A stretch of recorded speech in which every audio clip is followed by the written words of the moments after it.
In the earlier lesson, you have seen how to use ternary operator in a C program. Hopefully you got the concept of ternary operator. This time we're going to use ternary operator for more complex reason. Again, it's always better to avoid ternary operator using more complex reason, like when you are using ternary operator for nested things, it gets a little bit complex. Anyway, let's see how far we can go with this one. So here I'm going to get rid of the things that I had earlier. Earlier we have checked how to check a number is even or odd, how to check a number is positive, negative, or how to find out the largest number among two numbers by using ternary operators. And we have seen things can be things can be done more simpler way with the help of ternary operator. This time we're going to find out largest number among three numbers. So here I'm going to get one more variable, and then I have the maximum variable as well. Now I'm going to take out these commands, and then I'm going to get one more input from the user. So I just need to copy and paste here, and this time I'm going to say the number 3, and I will get it from user as well. All right. Now that we have 3 inputs from the user, we can start checking our condition here in order to get the maximum number among 3 numbers. For that, we can use if else here. So let's start with the first one. If number 1 is greater than number 2, so we are coming inside by saying that number 1 is greater than number 2. And then again, so basically, first of all here, I'm trying to check if number 1 is greater than number 2 and number 3. Okay, so first I'm saying number 1 is greater than number 2. Then we are coming inside and checking number 1 is greater than also number 3. Then surely the maximum number in this case is number 1. Okay. But when we're saying number 1 is greater than 2, we are coming inside. And then when we're checking number 1 is greater than 3, it can be true or false. So on the other hand, number 1 can be less than number 3, right? In this case, else, our maximum number will be number 3 here. So what basically is happening here? Let me give you one example so that it matches our condition here. Let's say we have 10, 2, and then we have 5. So basically, this is our number 1, then we have number 2 and number 3, 3 values. So number 1 is greater than number 2 in this case. Surely it's true, it's coming inside. Then we're checking number 1 is greater than number 3, which is true. So number 1 is greater than number 3, and that's why maximum number is number 1. But let's give a value here 15, and this time you can think like that. Number 1 is greater than number 2 still, which is true. We're going inside. Number 1 is greater than number 3. Is it true? No, of course not. Number 1 is not greater than number 3 because 15 is not, of course, 15 is greater than 10.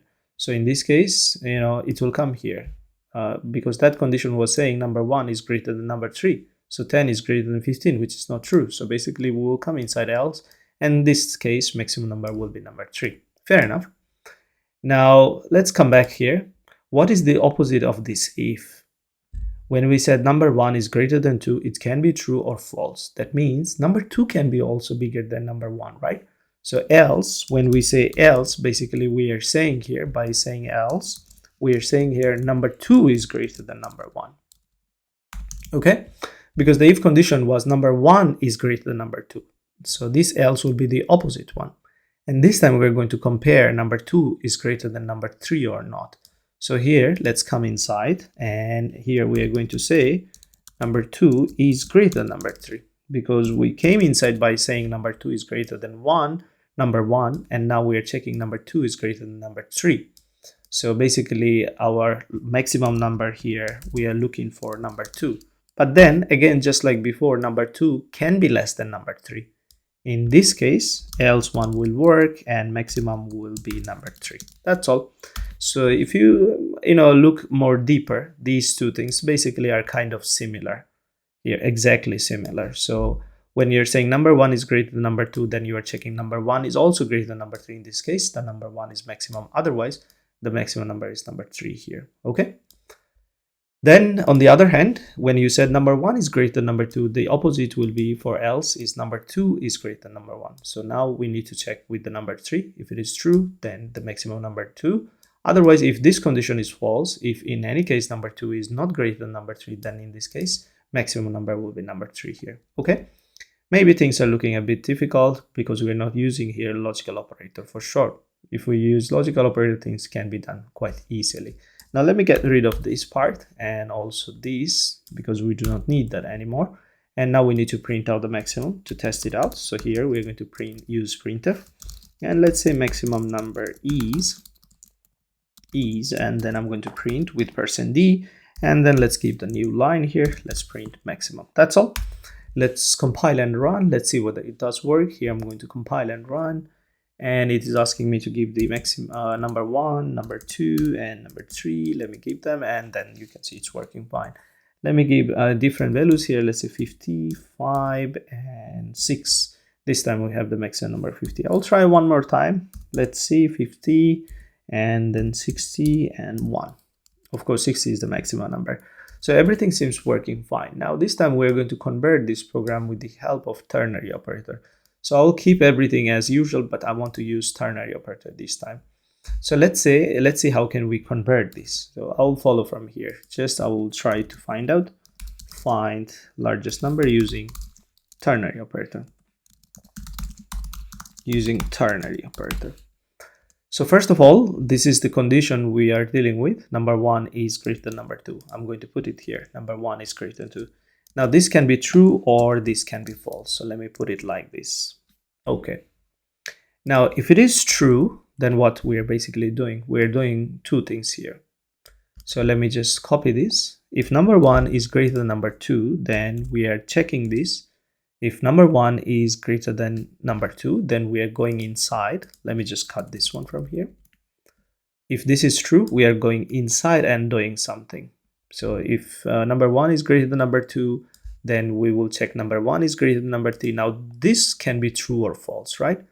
So if this is true or false, how to handle this? We can say, in this case here, I'm going to add one more parenthesis just to keep things more simpler here. So if this condition is true, just like this one, then the maximum number is number 1. In this case, we will say number 1. Otherwise, number 3. And that should be all for now. So we have done this part. This if is done. Now we need to do the else part. So if you come to the else part, we are here right now. We need to check only this condition. Number 2 is greater than number 3. Again, I'm going to use parentheses just to keep things simpler. So number 2 is greater than number 3. Now again, this can be true or false. If this is true, then number 2 is the largest number. Otherwise, number 3 is the largest number. And that should be all. And basically, we're done with all the things that we have done so far from here to here. And now I can put the maximum variable here. Let's do that, and this should work. We can test this one out, and this time I'm going to command the if part from here to here, because we do not need, and you can see how it has simplified the code. It has reduced the number of lines code. But I wouldn't say it is more simplified compared to the if else, because it's more easier to read the if else code. Personally, I feel like that. Anyway, let's run this code and let's test this one out. Here, I'm going to run it and going to give the number first one 10, 20, and then the third one is going to be 30. And you can see it gives us 30. Again, I'm going to run, let's say this time 50, then 4, and then 25, and it returns 50. I'll run one more time, just test it out. -2, then it's going to be -8, and then will be here 5. And it shows maximum number is 5. So hopefully you got the concept of ternary operator more deeper, and you have seen how I have used in more complex condition.